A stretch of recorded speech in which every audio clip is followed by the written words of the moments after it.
नमस्कार दोस्तों, आप सभी का गुप्ता क्लासेस 24 के यूट्यूब चैनल पे आप सभी का स्वागत है। तो जैसा कि आप थंबनेल में देख चुके हैं कि आज सीडीपी का क्वेश्चन हम लोग करने जा रहे हैं, अर्थात बाल विकास, जो कि सीटेट में पूछा जाता है। तो चलिए हम लोग क्वेश्चन को स्टार्ट करते हैं। तो क्वेश्चन में है कि जीन पियाजे अर्थात जीन पियाजे से फर्स्ट क्वेश्चन आपसे संबंधित है। तो फर्स्ट क्वेश्चन में कहा जा रहा है कि जीन पियाजे के संज्ञानात्मक विकास के सिद्धांत में पूर्व संक्रियात्मक अवस्था में विकास का गुण क्या होता है, अर्थात उसका मुख्य गुण क्या होता है। तो जीन पियाजे के संज्ञानात्मक विकास का सिद्धांत में अर्थात ऑप्शन नंबर 1 जो है कि विचार या सोच में केंद्रीकरण, अर्थात ऑप्शन नंबर 1 जो है बिल्कुल करेक्ट होगा इसका आंसर। और दूसरा में कह रहा है परिकल्पित या निगमनात्मक सोच, तो बिल्कुल नहीं, निगमनात्मक सोच जो होता है इसमें नहीं होता है। आगे क्वेश्चन कहा जा रहा है कि विकास के संदर्भ में निम्न में से कौन सा कथन सही है। तो पहला कहा जा रहा है कि विकास केवल विद्यालय में होने वाला अधिगम से होता है, तो गलत। बाल्यावस्था के दौरान होता है केवल, तो गलत। अर्थात ऑप्शन नंबर 3 जो है कि विकास बहुआयामी होता है, अर्थात बहु डायमेंशनल होता है, अर्थात ऑप्शन नंबर 3 जो है बिल्कुल करेक्ट है। 4 नहीं होगा, अर्थात क्योंकि सभी संस्कृति में सभी के लिए समान होती है, ऐसा नहीं कहा जा सकता। अर्थात ऑप्शन नंबर 3 जो है इसका आंसर बिल्कुल करेक्ट है। आगे क्वेश्चन है कि लेव वाइगोत्स्की का सामाजिक सांस्कृतिक परिप्रेक्ष्य अधिगम प्रक्रिया में डैश के महत्व पर जोर देता है। तो पहला कहा जा रहा है गुणारोपण, दूसरा अभिप्रेरणा, तीसरा संतुलीकरण, चौथा है सांस्कृतिक उपकरणों। तो लेव वाइगोत्स्की आपको पता होगा कि सामाजिक सांस्कृतिक सिद्धांत से हैं, अर्थात इनका ऑप्शन नंबर 4 जो है बिल्कुल करेक्ट होगा। और यहाँ पे संतुलीकरण अर्थात बैलेंस ये सब इसमें नहीं होगा, अर्थात ऑप्शन नंबर 4 जो है करेक्ट है। आगे का क्वेश्चन है कि एक प्रगतिशील कक्षा में व्यक्तिगत विभिन्नताओं को किस प्रकार देखा जाना चाहिए। जो व्यक्तिगत विभिन्नता है प्रगतिशील कक्षा में उसको किस प्रकार देखा जाना चाहिए।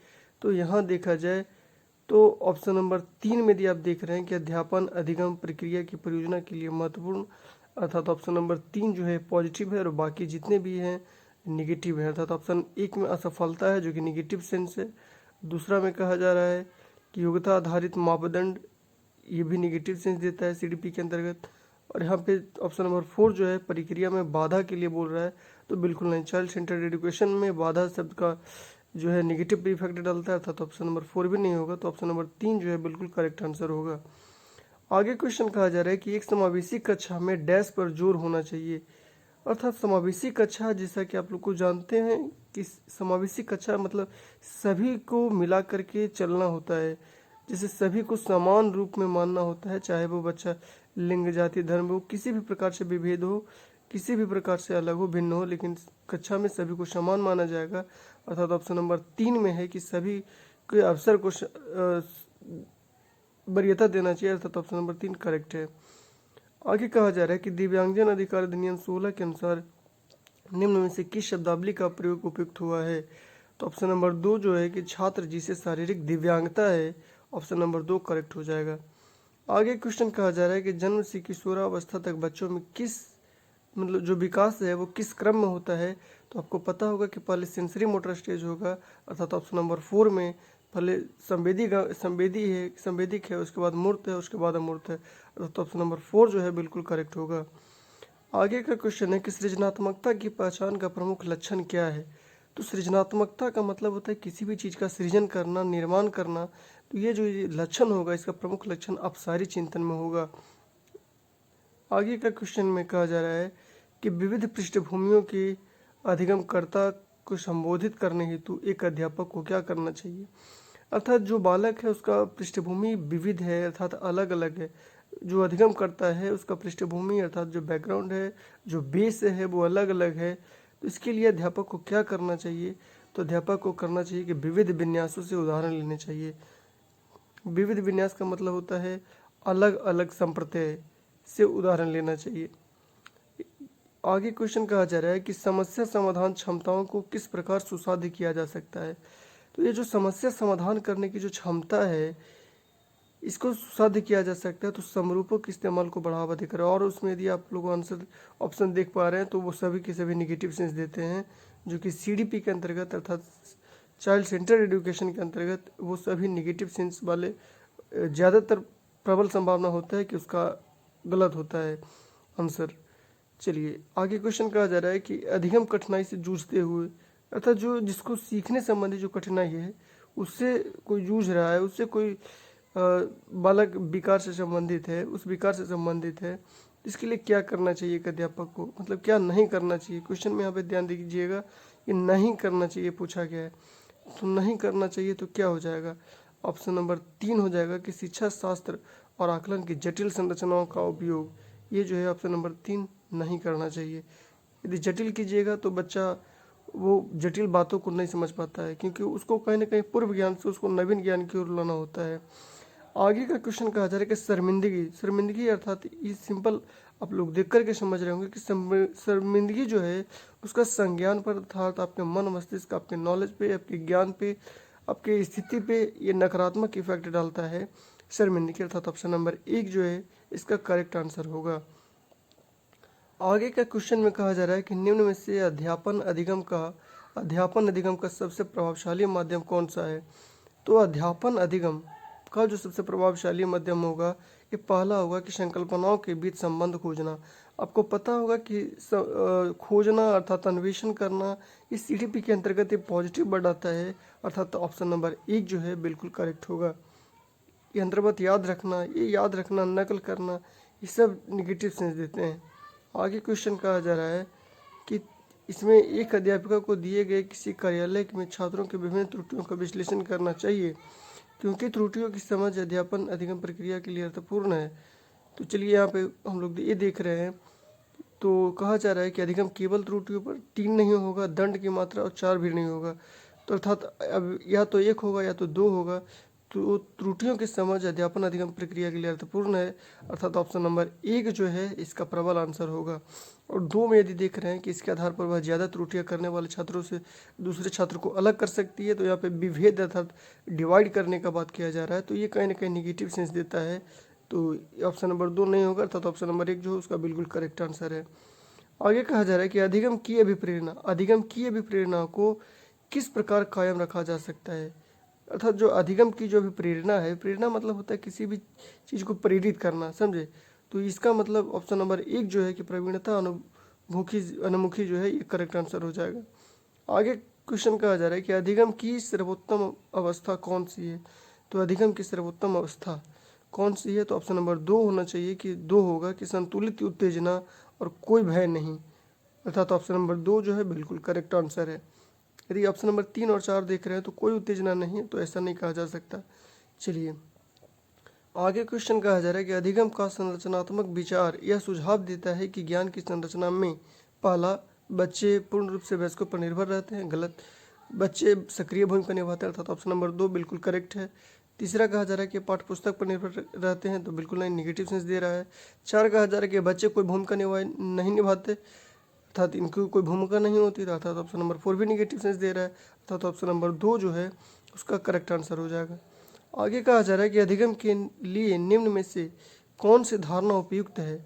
तो अधिगम के लिए आपको पता होगा कि अधिगम के लिए जो धारणा है उसके लिए योग्यता सुधार्य होगा, अर्थात जो योग्यता होगा सुधार्य होगा, अर्थात ऑप्शन नंबर 4 जो है आपका आंसर बिल्कुल करेक्ट है। आगे क्वेश्चन कहा जा रहा है कि कौन सी परिपाटी विद्यार्थियों में संकल्पनात्मक समझ में बढ़ोतरी करने में सहायक है। तो विद्यार्थियों में संकल्पनात्मक समझ में बढ़ोतरी करने में सहायक है, तो यहाँ पे ध्यान दीजिएगा कि ऑप्शन नंबर 3 जो है आपको बिल्कुल पॉजिटिव वर्ड है, अर्थात अन्वेषण करना, खोज करना, संवाद करना, तर्क वितर्क करना, अर्थात ऑप्शन नंबर 3 जो है बिल्कुल इसका आंसर करेक्ट हो जाएगा। चलिए आगे क्वेश्चन कहा जा रहा है कि बच्चों को सीखने में कठिनाई होती है तब, अर्थात बच्चों को सीखने में कठिनाई होती है जब क्या होता है कि यहाँ पे देखा जाए कि वो आंतरिक रूप से प्रेरित होते हैं, तो बिल्कुल ये पॉजिटिव है। अधिगम सामाजिक संदर्भ में हो, ये भी सही है, अर्थात ऑप्शन नंबर 4 यदि आप देखें कि सूचना अलग अलग टुकड़ों में प्रस्तुत की जाए तो ये बच्चों को सीखने में कठिनाई होती है, अर्थात ऑप्शन नंबर 4 जो है बिल्कुल करेक्ट आंसर हो जाएगा। आगे कहा जा रहा है कि मूल्यांकन पद्धतियों का लक्ष्य होना चाहिए। आखिर मूल्यांकन पद्धति का क्या लक्ष्य होना चाहिए। पहला, योग्यता आधारित समूह में विद्यार्थियों को विभाजित करना। दूसरा, विद्यार्थियों की जरूरतों एवं आवश्यकताओं की पहचान करना। तो आपको आंसर देख के पता चल रहा होगा कि ऑप्शन नंबर 2 जो है कि विद्यार्थी की जरूरत एवं आवश्यकता की पहचान करना, ये बिल्कुल पॉजिटिव सेंस है, अर्थात ऑप्शन नंबर 2 जो है बिल्कुल करेक्ट हो जाएगा। जैसे देखिए विभाजन करना, नॉमिनीकृत करना, नामांकित करना, ये सब कहीं ना कहीं सीडीपी के अंतर्गत निगेटिव सेंस देता है, अर्थात ऑप्शन नंबर 2 जो है उसका पॉजिटिव सेंस निकल के आ रहा है। बिल्कुल करेक्ट आंसर हो जाएगा ऑप्शन नंबर 2। चलिए आगे क्वेश्चन कहा जा रहा है कि बच्चों के विकास की व्यक्तिगत विभिन्नताओं को किस पर प्रतिरूपित किया जा सकता है। जो बच्चा का जो विकास है अर्थात जो बच्चा का जो डेवलपमेंट है उसके व्यक्तिगत विभिन्नताओं को किस पर प्रतिरूपित किया जा सकता है। तो ऑप्शन नंबर 1 कहा जा रहा है कि केवल पर्यावरण पर, गलत। ऑप्शन नंबर 2 कहा जा रहा है कि ना अनुवांशिक ना पर्यावरण, तो तीसरा कह रहा है अनुवांशिकता एवं पर्यावरण की पारस्परिकता पर। तो बिल्कुल आपको पता होगा कि अनुवांशिक एवं पर्यावरण के अंतःक्रिया का परिणाम होता है, अर्थात ऑप्शन नंबर 3 जो है बिल्कुल करेक्ट हो जाएगा। किसी का भी विकास जो होता है बच्चे का वो अनुवांशिकता और पर्यावरण दोनों के अंतःक्रिया का परिणाम होता है, अर्थात ऑप्शन नंबर 3 जो है इसका बिल्कुल करेक्ट आंसर है। चलिए आगे क्वेश्चन पर बढ़ते हैं। आगे क्वेश्चन कहा जा रहा है कि एक कार्य के दौरान सायना स्वयं से बात कर रही है। सायना स्वयं से बात कर रही है। यदि आप यहाँ पे ये कीवर्ड पकड़ रहे हैं स्वयं से बात करना, तो स्वयं से बात करना लेव वाइगोत्स्की का प्राइवेट स्पीच अर्थात आत्मवाक के अंतर्गत आता है। तो इसका ऑप्शन नंबर 1 हो जाएगा स्वनियमन। व्यक्तिगत वाक अर्थात इसका ऑप्शन नंबर 1 हो जाएगा स्वनियमन। इसका जो करेक्ट आंसर है ऑप्शन नंबर 1 होगा। चलिए आगे क्वेश्चन पे बढ़ते हैं कि आगे क्वेश्चन कहा जा रहा है कि एक प्रगतिशील कक्षा, यहाँ पे प्रगतिशील कक्षा की बात किया जा रहा है कि एक प्रगतिशील कक्षा में पहला विद्यार्थियों में प्रतिस्पर्धा पर बल देना चाहिए, बिल्कुल नहीं, प्रतिस्पर्धा पे बल नहीं देना चाहिए, ऑप्शन नंबर 1 नहीं होगा। 2 कहा जा रहा है ज्ञान की संरचना के लिए प्रचुर मौके प्रदान करने चाहिए, अर्थात ऑप्शन नंबर 2 जो है बिल्कुल सही है कि उसको अवसर देना, ये सब निगेटिव बातें होती है सीडीपी के अंतर्गत और ये संभावना ज़्यादातर यही होता है सही होने का, अर्थात ऑप्शन नंबर 2 जो है बिल्कुल करेक्ट आंसर है।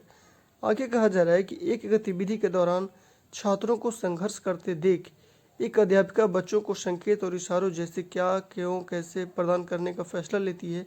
तो लेव वाइगोत्स्की के सिद्धांत के अनुसार अध्यापिका की यह योजना क्या है।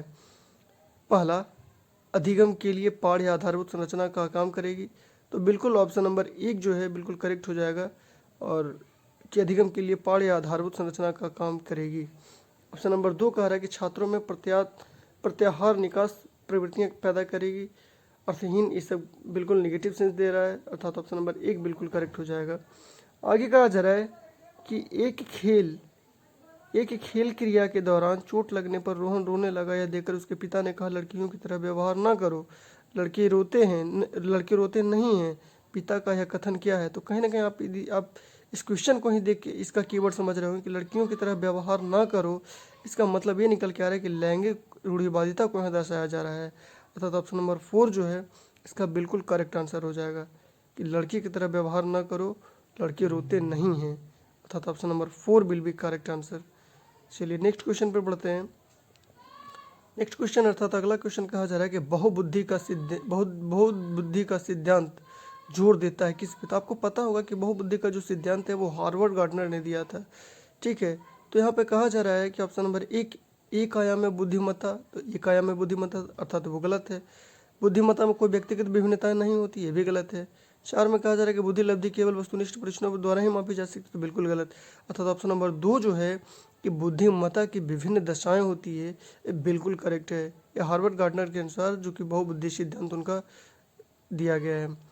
आगे कहा जा रहा है कि लॉरेंस कोहलबर के सिद्धांत के अनुसार किसी कार्य को इसलिए करना क्योंकि दूसरे इसे स्वीकृति देते हैं नैतिक विकास के डैश चरण को दर्शाता है। तो प्रथागत यहाँ पे देखा जाए कीवर्ड आपका कहा जा रहा है।